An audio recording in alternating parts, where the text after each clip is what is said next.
La 35e édition de la Journée mondiale de la population a été célébrée ce samedi 13 juillet 2024 à Parakou.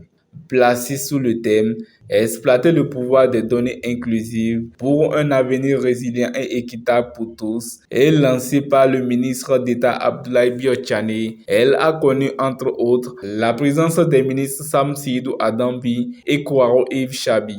L'occasion pour le maire de rappeler quelques données liées à la population de Parakou et pour le préfet de rappeler l'importance de cette célébration. D'une superficie de 441 km² et une population estimée aujourd'hui à environ 330 000 habitants en 2024, la municipalité de Parakou fait partie des communes à statut particulier du Bénin et constitue une ville cosmopolite et pôle économique du Septentrion. La population de Parakou affiche les meilleurs taux de scolarisation du département, avec un taux net au primaire de 82%. Malgré la tendance baissière observée ces dernières années au niveau de la mortalité, notamment infantile, il reste à souhaiter que les performances sanitaires enregistrées ces dernières années permettent d'endiguer le mal.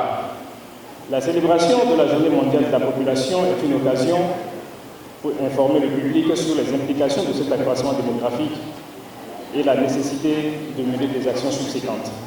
Les États doivent accorder une grande importance et intégrer dans leur politique la question liée à la population, gage d'un développement durable. Dans cette perspective, je voudrais louer l'engagement du gouvernement du Bénin et de son chef, le président Patrice Talon, qui en ont fait une priorité dans le programme d'action du gouvernement 2021-2026, dont l'objectif est de créer les conditions d'un développement économique et social inclusif par la maîtrise de la dynamique démographique, l'amélioration de la qualité des ressources humaines, le renforcement de la prise de conscience des questions de population et de genre. En procédant au lancement de cette célébration, le ministre d'État a profité de l'occasion pour rappeler aux populations l'importance des données inclusives pour le développement et aussi pour le gouvernement. Aujourd'hui, nous nous réunissons à l'occasion de la Journée mondiale de la population 2024 pour réfléchir à un thème à la fois crucial et d'actualité.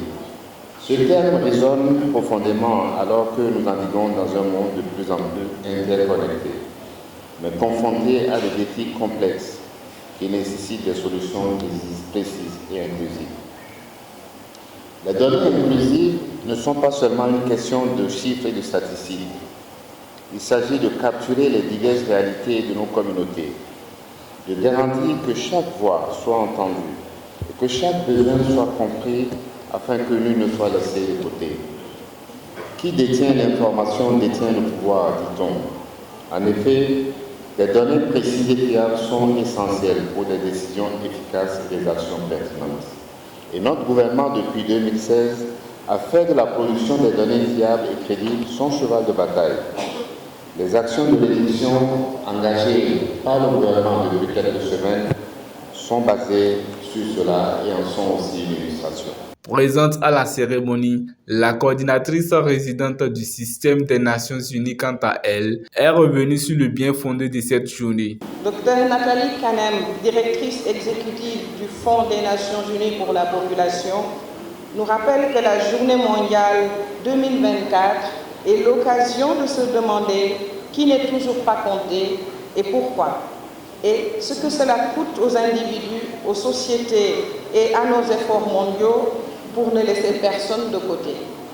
C'est aussi le moment pour nous tous de nous engager à faire davantage pour veiller à ce que nos systèmes de données saisissent toute la diversité humaine afin que chacun et chacune soit vu, puisse exercer ses droits de la personne et puisse réaliser son plein potentiel.